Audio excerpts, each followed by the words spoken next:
Okay, it looks like everyone's in. When we kick it off? Sounds good. Welcome, everybody, to our presentation on inflation and its impact on the Canadian consumer.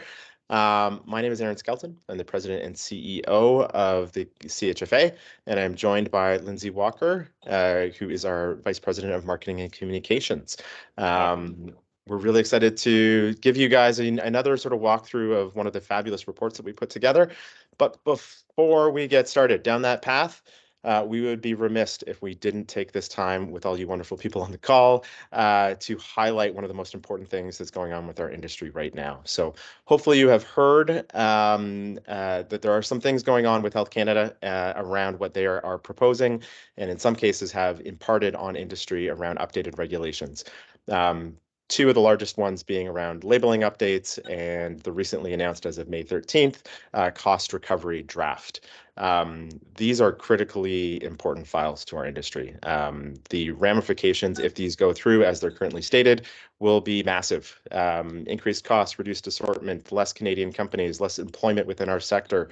All this while leaving online marketplaces wide open. So these are critical issues to the industry, and me and the team have definitely been paying attention to this and have sort of produced a campaign to really push back against this. So hopefully you've heard of the SOS campaign, Save Our Supplements, and it's something that right now what we need more than anything else is participation and support in getting the message out there and getting participation in the campaign. So you can ask questions at the end on SOS or on the presentation, but please, if you haven't done so already, can you please take a visit at saveoursupplements.ca.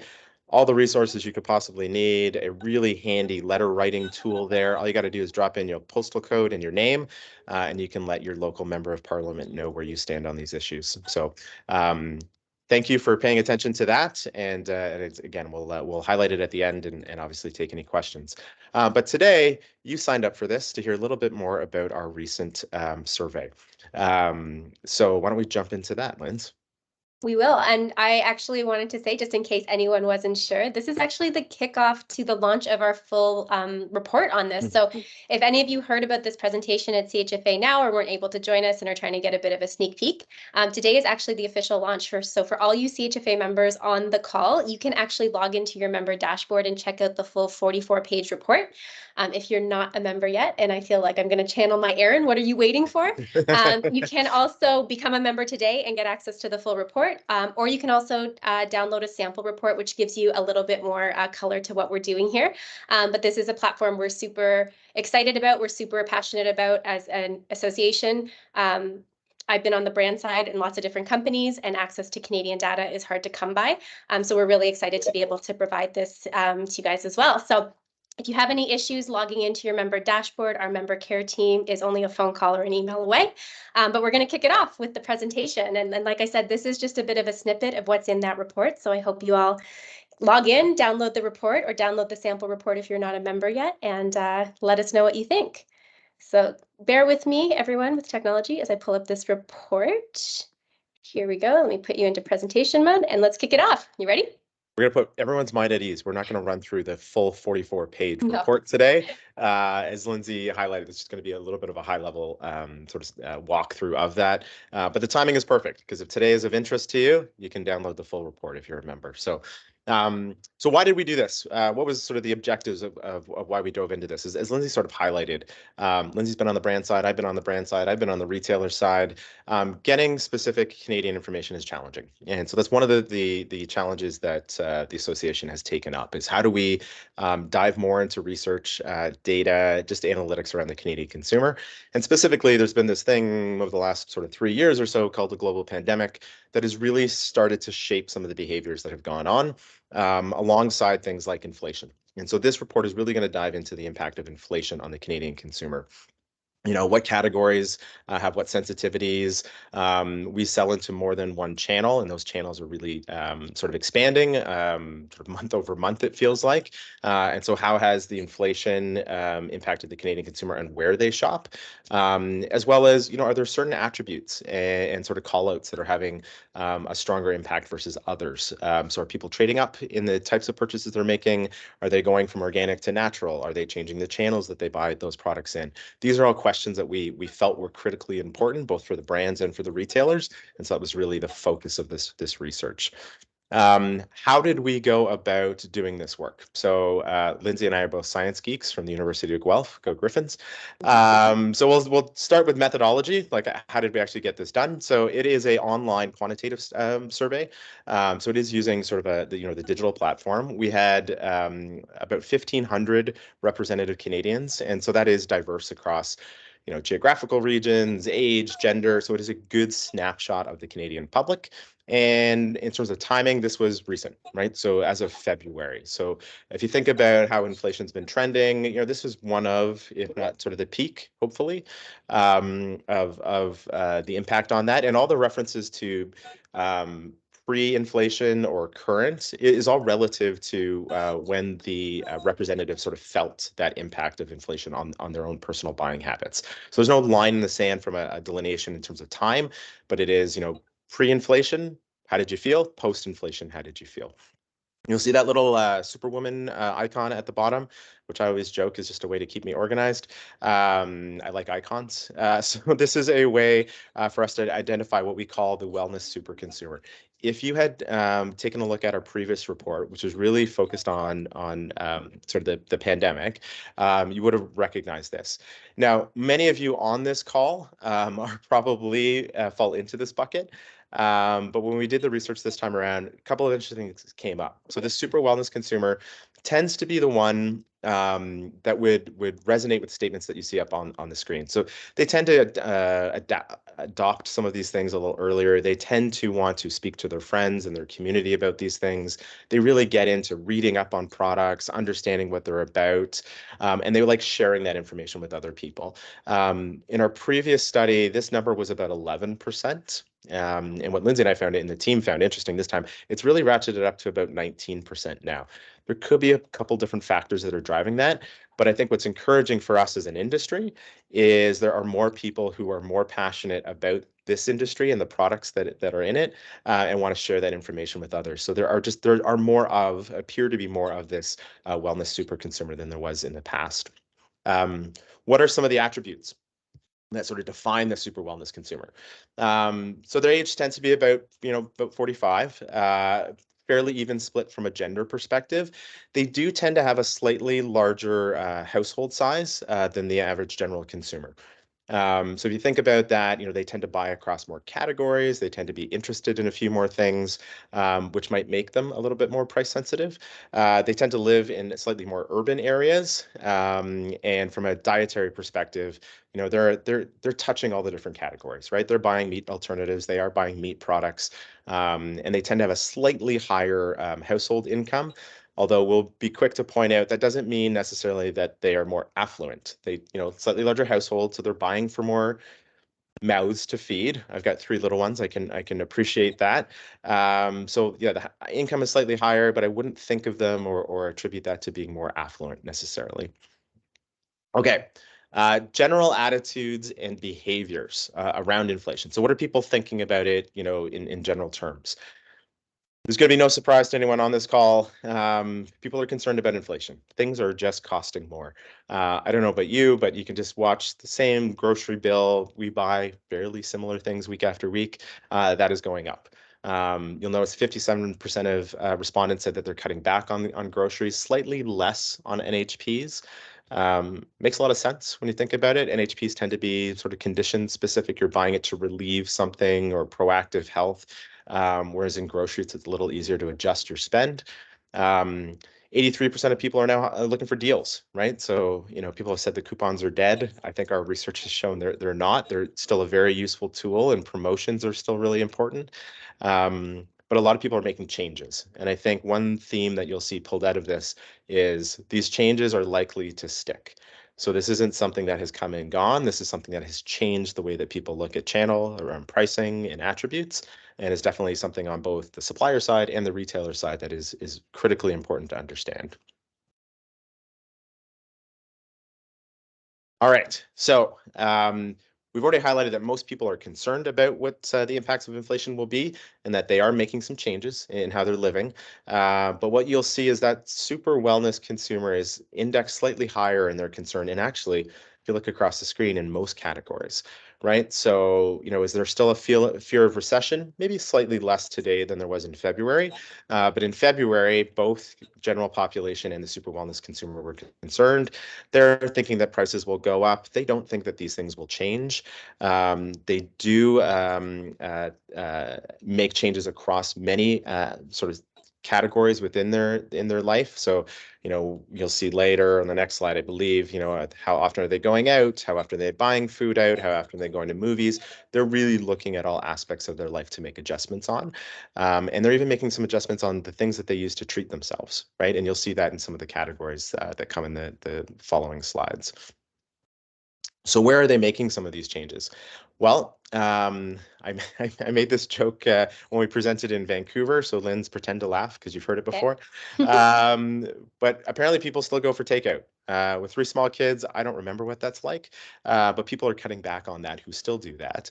You'll see it's a lot more of the entertainment and travel, some categories that we'd highlight as discretionary, but we still do see grocery on there, personal care, and then at the bottom there, natural health products. So again, skews slightly lower than grocery, but if you apply a little bit of a lens of common sense to that, NHP products are generally purchased for the relief of something. You're buying glucosamine chondroitin.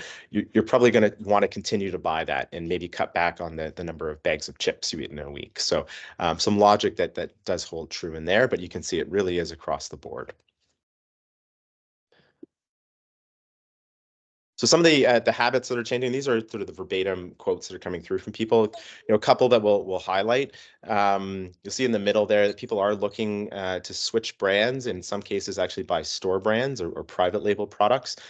For those of you that are supplying and manufacturing, there's a really interesting thread in there. And are you optimizing line capacity? And is there an opportunity to look at private label to sort of buffer some of the changes that are happening? People are looking to stick to that strict budget, right? So that, they may be planning a little bit more and looking at the details a little bit more. And then on the bottom right there, you'll see one about, just the shopping of what type of products and sales. And there's a call out on bulk, right? So format is also mattering. So people are looking for ways to just get the general, the average cost down. And that can be in buying a larger product size or just bulk in general. So some really interesting things that may be category specific for your company that you can tease out of there and maybe see some potential strategies that you can take against that. Okay, so we've talked a little bit about some of the changes that they're doing. I have 2 major themes around deal seeking and reduction of behavior. So people are looking at flyers, right? So they're if they weren't seeking deals before in the past, I mean, transparently, I was never really a big coupon clipper, but it's something we're doing a lot more these days, right? We're looking into flyers, we're walking the stores and seeing if there's sale items that maybe aren't on our everyday list, but if there's a promotion there that's really having an impact on our decision making. The reduction behavior is another interesting one, right? So am I just buying less of that product? Am I finding ingredients that are slightly less expensive? So, maybe not playing into that premium space as much as I used to, or am I just buying less of it? Right. So maybe I don't eat that product 3 times a week, or maybe I don't use it every single day. I can kind of space out the usage, and that helps to reduce the behavior. So again, looking for ways to just offset the impact of inflation in terms of pricing of product, but doing that through a couple of different techniques, both on a deal seek and an overall reduction behavior. And we won't spend much time on the next one because we sort of highlighted it a bit, but it is on both sides of the left side there being grocery and the right side being NHPs. What we did want to highlight is that middle piece where people are switching brands, right? So they are looking, where can I maintain the attributes that are most important to me, but still get an offset for the inflationary pressures that we're feeling. It is a higher percentage at 53% on grocery, and as again, we'll speak to on 31% on NHP. So it's still happening. It's happening at a lesser rate, and that's likely because there's a little bit more stickiness and affinity to the brands on NHPs because there's proprietary mixes, there's things that that work, and you're not really comfortable switching. But it is still happening, and it is something that I think if you're an NHP brand, you've got to be aware of and formulate a strategy against. Okay. All right. Over to you, Lynsey. Yeah. So that was a great kind of high level macro look on how people are thinking and feeling about inflation. But we wanted to take it a step further and really start to drill down into the categories that are really relevant to our industry. You're going to hear me sound like a bit of a broken record, kind of like Aaron was, but overall people are buying, no, in the best way possible. It's in the data, but overall people are buying less frequently and they're cutting back on budget. So to orient you to these slides, because there is going to be a lot of numbers coming up, we wanted to understand, first and foremost, had you purchased within the category in the last 3 months? So really making sure we were asking this question of people who were actively shopping the category. Then were you spending less in the category? And if you indicated you were spending less in the category, how were you spending less in the category? And we asked this across beverage, food, and NHP, and that's what we're going to dive into now. So this first slide looks at beverage specifically, and you can see of those who had purchased a beverage product within the last 3 months, 28% said that they were spending less in the category. And these 3 categories, so non-alcoholic, sparkling water, or carbonated beverages, and juice were the top 3 categories that were impacted by a reduction in spend. So like I said, shopping less frequently, cutting budget, they're definitely the tops across all of the categories, but there's some interesting nuances when you start to dive into the individual categories themselves. So the first one is non-alcoholic, and you can see here it was the #1 area where people were spending less with respect to beverages. And that doesn't really square with what we keep hearing with the sober curious movement and how non-alcoholic is trending. But I highlighted there at the bottom, you can see 25% of those who had previously bought in the category had just eliminated it altogether. And I think that's really interesting because, again, if you think kind of back to, where your consumer is shopping and how they can trade out of the category, there's a lot of great non-alcoholic beverages out there that aren't positioned as non-alcoholic and maybe don't come with a premium price tag. So understanding that, I think, is really interesting, again, if you're someone who owns that particular product or that category in your brand portfolio. The next is around sparkling water. Again, you can see people are just buying it less frequently. And, again, this may be seen as something discretionary. There's something really easy to trade out to, which is just plain old tap water or filtered water. So definitely something to highlight again if that you are in that category. And last but not least is juice. We don't really touch on it in this presentation, although it is in the report. I thought it was really interesting here that overwhelmingly people are looking to cut their budget on juice. They're not necessarily buying it less frequently or eliminating the product altogether. And like I said, we could see this in some of the other charts that we had. Definitely juice is something that people are shifting to discount banners to purchase. So if you're a juice drinker, you don't necessarily want to cut or change your consumption pattern, but you want to spend less to do it. And we saw that definitely within that channel shift. Next is looking at food. So a few more categories here. Again, so those who said they had purchased food, hopefully most people are able to purchase food within the last 3 months. 31% of people said that they were actively spending less in the category. And these are the top categories impacted across food, and probably no surprise to anyone on the call, salty and sweet snacks were the number 1 and 2 most impacted, definitely discretionary purchases. But again, some interesting nuances against those salty snackers and those sweet snackers. Now, I have to say, I am more of a salty snacker. I don't necessarily want to cut back my snacking per se, but definitely looking to spend less to do that. And we saw that in the numbers as well. People, again, are looking to cut their budget. Whereas the sweet snackers, you can see here, they're buying less frequently, they're rationing the product, and they're also eliminating the category altogether. So I think understanding that can really help you build out maybe within your promotional material or your marketing mix, just how do you encourage those little moments of indulgence, even though people are looking to maybe cut back on those purchases to really, inspire them to keep consuming. 2 other interesting ones were nut and seed butters and breakfast foods. Nut and seed butters, I have to call it out, switching brands. And I highlight this because as someone who loves peanut butter, you can find some really awesome natural organic peanut butters that a store brand that are a lot less expensive than some really beautiful premium nut and seed butters that are out there. And we can see that again in the numbers. Breakfast foods was a bit of a wide category. We asked around cold and hot cereals as well as pancake and waffle mixes, but people were definitely looking to ration that particular category more. So again, looking to make it last longer in their pantry than cutting it out altogether. And last but definitely not least is around our natural health products. So functional foods, sports nutrition and aminos, and protein powders were the top 3 categories impacted. And again, some interesting nuances I thought here. Rationing was definitely tops when it came to functional foods. And again, in the report, we can see this in some of the verbatims. People said, if the label told them to take 1 capsule 3 times a day, they were only taking 1 capsule once a day because they were thinking that it was going to stretch their product a little bit longer. So definitely for the NHP brands, like a lot of education, we know that those dosages aren't just made up, they are rooted in science. So definitely doing that education with the consumer to make sure they're taking the right and correct dosage.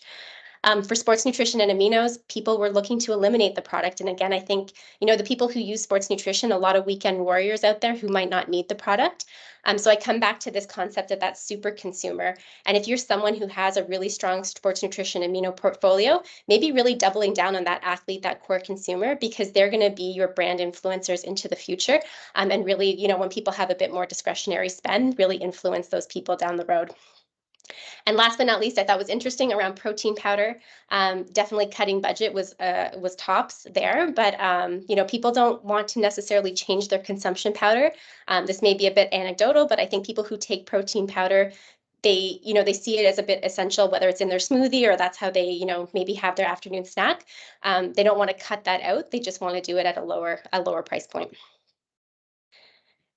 So really quickly, again, we really wanted to deep dive into some of these concepts. And one we wanted to highlight here was around switching brands. So you can see again across beverage, food, and NHPs, 11%, 15%, and 18% respectively were looking to switch brands specifically as a means to save money.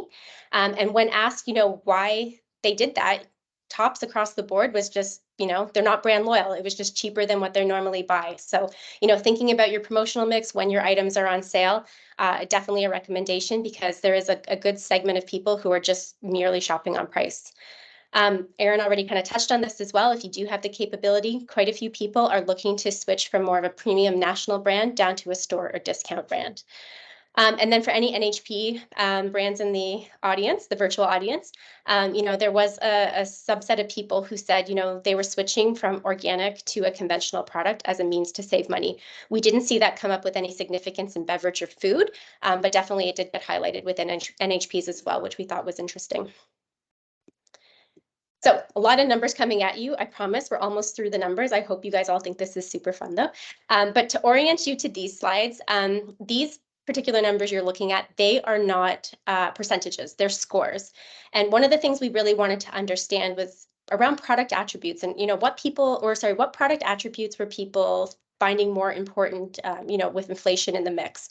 So we asked them to think about a variety of product attributes and if they were more important or less important or the same than before inflation. And this is a score. So you got, a point if it was more important, you got a minus point if it was less important, and this was the net score. So this, again, is around beverage. And what it might not be super apparent is this is a heat map. And why I say it's not super apparent is because it's all green. And this is true across beverage, food, and NHPs. Across the board, people are putting more of a critical lens on multiple product attributes, which we found is super interesting. Probably no surprise, the darkest green is around price. But something else that bubbled up was around convenience and, looking for products in the stores that they usually shop. And again, I think if you take a step back and think about kind of your consumer's everyday life, people are looking to save on gas as well. They don't want to make multiple trips. They're really going for convenience. So making sure that your product is available, where your core consumer shops is going to be really, really important. Another thing that I wanted to call out, and it's something we saw in our last report as well, and it's carried over to this report, is the concept of natural versus free from chemicals. And again, I know there's going to be some, opinions on this call around what's right or if it's right, and how it's not regulated, but it's really important to, you know, think through the lens of what the consumer is telling us. And we've seen this time and time again, that people seem to be gravitating more towards free from chemicals than they are towards natural. It's not to say that natural is not important. Again, you can see it's in the green here, but people seem to be putting more importance on this free from chemical claim than they are on natural, which I think is really, really interesting on how we frame things and position things out to consumers.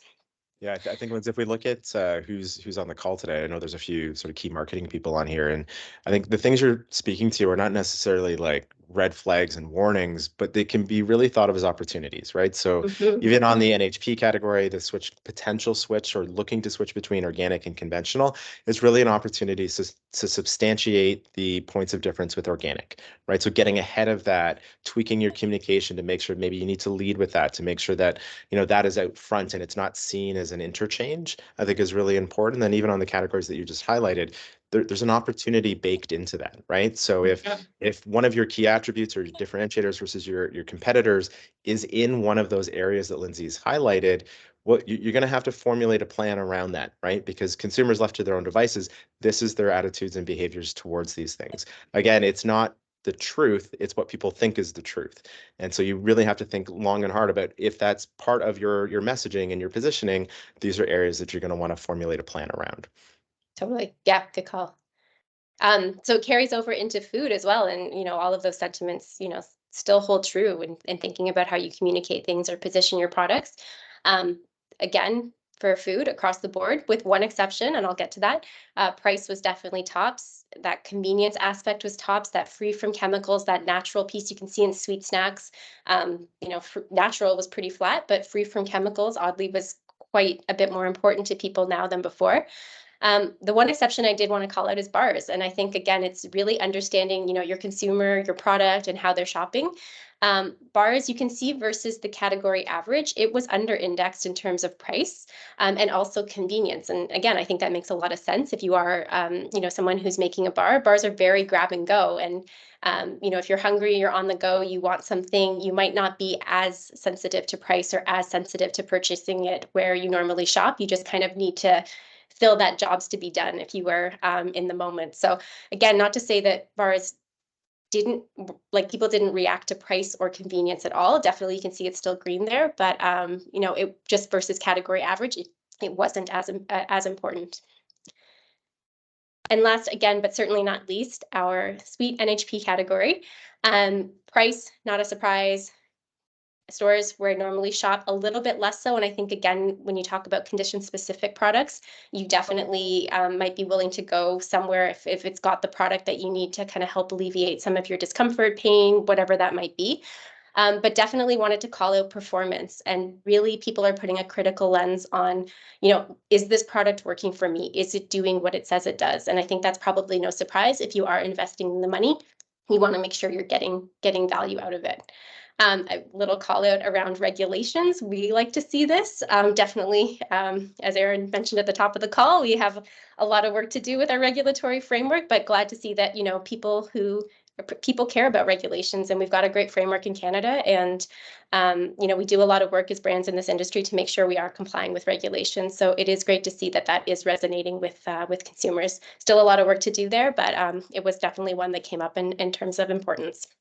I think Lynsey, it's a positive, right, for those that are on the call, that consumers are looking to make sure they're getting ROI on their spend, right? So they come to that NHP category because they do have a purpose, a use case, some sort of relief they're looking for, and now they want to make sure that it's actually performing the way that, you know, manufacturers are saying it performs, what the brands are saying it actually does. I think that's critically important. That's something that we all support.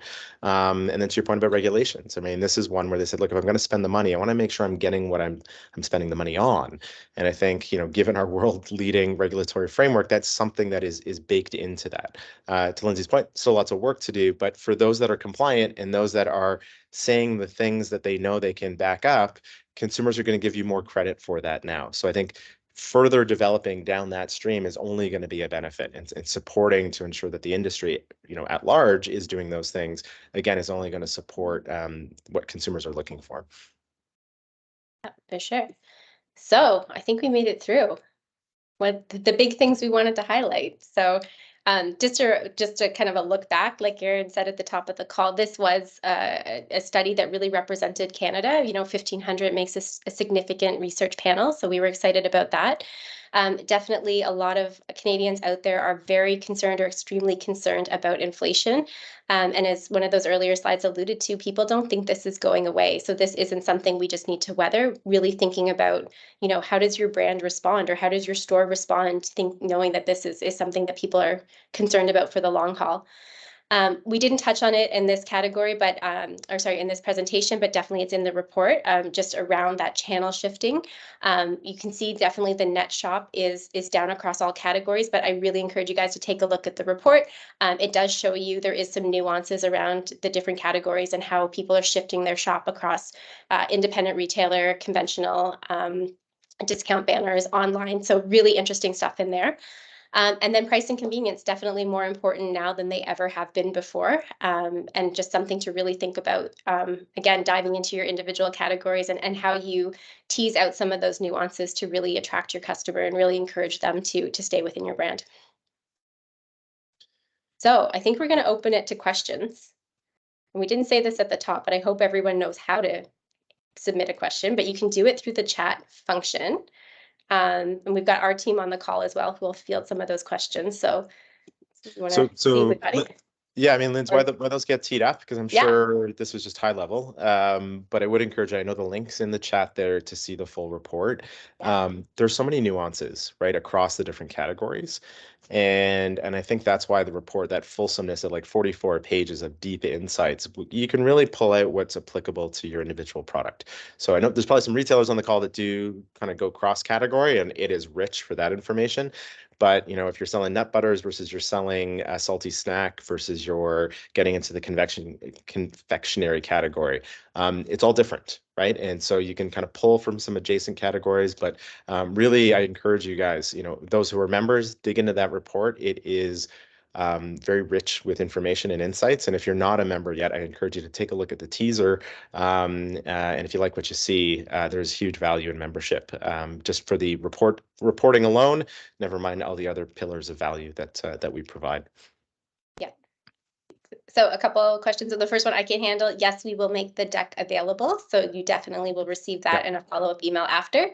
Sorry, as I bounce over to my questions. Okay, Erin, I'm going to ask you this one. The super consumer has grown since the last report. Is there any other similarities or interesting finds related to the previous one? Maybe I should help you out with that one. Is there any other? I mean, I think the similarities definitely, I found this interesting. The super consumer, definitely more urban, definitely more mouths to feed, which I thought was interesting. More children, more pets. That's another one too. Typically the super consumer, they over-index in having a pet versus the general population. And we know pet is definitely a growing interest in our space. People are looking to feed their pet better than themselves sometimes. I know there's a lot of people who will do anything for their furry ones. So, but I think the most interesting thing was the growth. For me, at least. I don't know about you. The growth was interesting to see. No, I think for sure the more people being more aware. I mean, one of the things that came out in the last one that I don't think, Lynsey, correct me if I'm wrong, I don't think we contradicted it this time in the reporting. But that consumer is more, I don't know if skeptical is the right word, but they're going to hold you account for more of the things that you're saying, right? And we saw that in the last report, and that seems to have held true here. Like they're going to pay attention, right? They care about the validation, the proof points within your branding, and so you can sell emotionally to a general population, but depending on what your growth strategy is and what your target audience is, if you're targeting that super wellness, that's great that there's more of them. But never forget that they're actually going to hold you to account for the things that you're saying. And I think a lot of people can often think that they've already bought in, right? They've drank the Kool-Aid. And there is a subset, that high use consumer that might fall into that category. But if your target is the super wellness consumer, they're going to be paying attention, and they're going to make sure that you're doing the things that you say you're doing. And so you want to make sure that you're aware of that. Yeah, for sure. I think we answered already, how can we access the full report? So I believe check out the chat. The link is definitely in there and you can just log into your member dashboard. If you can't get into your member dashboard, you forgot your password, there is a password reset function. Yep. Like I said, you can reach out to our member care team, definitely there to help you. But you can also, if you don't have access, just reach out to the main contact for your CHFA membership, and they should be able to log in and add you under the My Organization tab. So we can send out some details on that, but definitely you should be able to access the report pretty easily. There is another question, I can take this one, around do the behaviors differ by region across Canada? We didn't actually pull that out in the crosstabs for this report. There was some interesting nuances in the last report around attitudes and behaviors around regional specifics. So definitely check out the report from last year. But that wasn't something that we took a look at this year. We just focused more on the categories and the channel than region. Just sorry, you're gonna have to deal with me moderating and asking questions at the same time, everyone. Well, Lynsey, I think there's Yeah. one about channel switch, and if there was a sort of consumers are switching from the health food independent channel and going to online or discount. What we looked at really is the pre and post inflation period and a change in the channel that they went to. So we didn't associate volume per channel. That would require a different data set than we were able to get to. But there's definitely a shift from that premium and conventional channel. So premium being more independent health food, and conventional grocery retailers. Online seemed to hold true. People shopped consistently, give or take a few categories, consistently across pre and post inflation. But there was, on some categories, significant shifts between that more premium positioning. Others held a little stronger. If there's features that are required, explanations that are required, they tended to be a bit more resilient. But Lynsey, I think, gave a great highlight on the juice category. People are consuming the same amount. It's a little bit of a commodity for them. They just want to buy it and they just want to pay less. So those types of categories saw more significant shifting between channels, at least in the frequency of use of those channels. So yeah, if you pull up the report, dial into your category, there's definitely some nuances in there.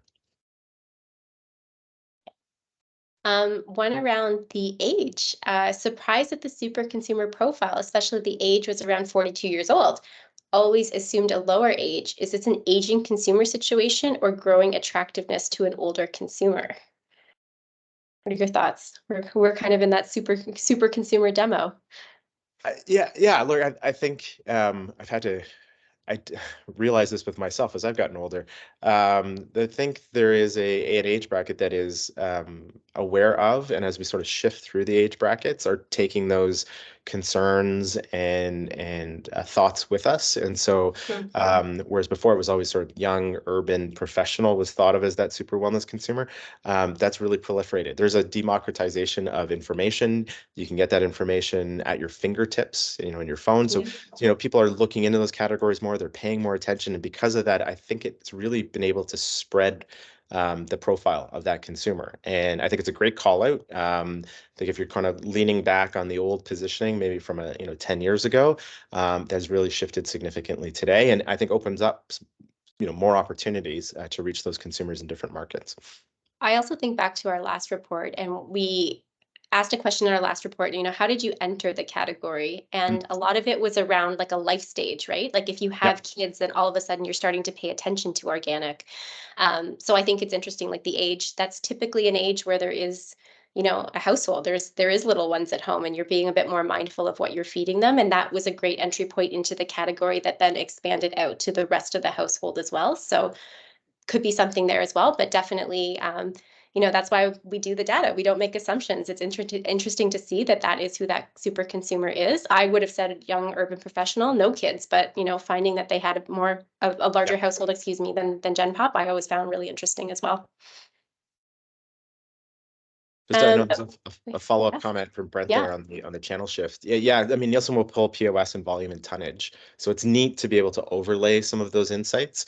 Again, ours was, did you shop there pre to post. So that's just like intent of channel to go to. It doesn't speak to volume, but I think Brett's got a great call out there that, POS is showing significant shift to the discount channel. So again, depending on the category, but if you've got a differentiated reason to go to a more premium channel because there's service, there's insights, there's education, I'm sort of channeling my old retailer mindset here. You've got to lean in on those, right? You've got to sort of prove that there's value, not just in the product and the pricing, but in the experience for shopping, because that is going to be your biggest tool to resist that general shift to flight to value at discount channel. Okay, I got one more question. Low in price ranks highest within each category. Is this reporting on stated level of importance? Is there any insight into derived importance on price? So again, I think I can answer the first part of this and Aaron add any color in. We definitely just ask people to think about, what were your thoughts before inflation and what are your thoughts currently, and just rank that. Is it more important now or is it less important now? And so that's where probably no surprise, price has been in the conversation on the news, in the media, within your friends and family groups. It's no surprise that people are putting more importance on price. And Aaron, you mentioned it, like it just feels like your grocery bill is going up and up and up. And if you take it even outside, gas is up, clothing's up, everything's up. So it's hard to escape it. So it's definitely just, do you think it's more important now than before? And that's where those scores came to. Don't know if you had any other thoughts on that. I mean, I know it's not, and I'm taking my academic hat on because this isn't validated by science, but what I would offer anecdotally in the conversations that I'm privileged to have is I would almost recategorize price to value. People are looking for more value now than they've ever looked for before. That is often thought of as price. And I think if you can hold your value proposition but decrease the price, that's obviously a winning combination. But in many cases in our categories, we can't do that. And so I think really paying attention to the product, the experience, the benefits. People, you've seen that sort of thematic throughout the presentation, is people want to make sure that they're getting value for what they're getting, that it works, it's efficacious, that they can rely on it, like all the things kind of bundled up, yet sort of shows itself as a price indicator. But I think if we take some time to unpack that a little bit, consumers are just wanting to make sure that they're getting value for their purchase. And if your brand offers that value in other ways, if you think of the equation, yes, you can lean on price, but you can also lean on product and attributes and experience, that there's a way to get at that formula that isn't just about a race to the bottom in terms of cost. So if you're sitting there going like, we don't have any margin in our business, we're barely making money now, I can't give the cost reduction. Flip it on its head. Think of it the other way. How could you drive the value proposition of your product up so that equation sort of comes back to your favor? Yeah, I mean, I think you're right. Like, I mean, you hear even in the inflation reports and things like that, like people are still spending money, right? So, they're more cognizant of where they're spending their money, but they're looking to spend it on things that bring value to their life. So, great point. All right. I think we're gonna wrap it up. Yeah. So I'm gonna do my last plug at the end, guys. I know there's still 86. I gotta talk quickly before everyone drops off. If you haven't had an opportunity yet, please visit saveoursupplements.ca. This is one of the more important situations we've ever had to go through as an industry. I know specifically it's probably the most critically important thing we've ever gone through as an association. We were lucky enough to have a multitude of members join us last week in Ottawa. We met with 20 some odd MPs over the course of that week. And over and over and over again, the number one thing that's going to get them to wake up, pay attention, and actually exert their influence on this is getting consumers, getting you guys on this call to get in touch with your MPs. So please visit the saveoursupplements.ca. We can't see this go through as they've presented, and the only way that we can significantly push back is through your engagement and for getting your consumers, your friends, your family. If you're going to your gym, put up a poster at the gym. Just get more people involved. So if you haven't already, please check it out. But thank you, Lynsey. Thank you, team, for organizing this. And if you have any questions at all, you know where to find us. Thanks for joining us.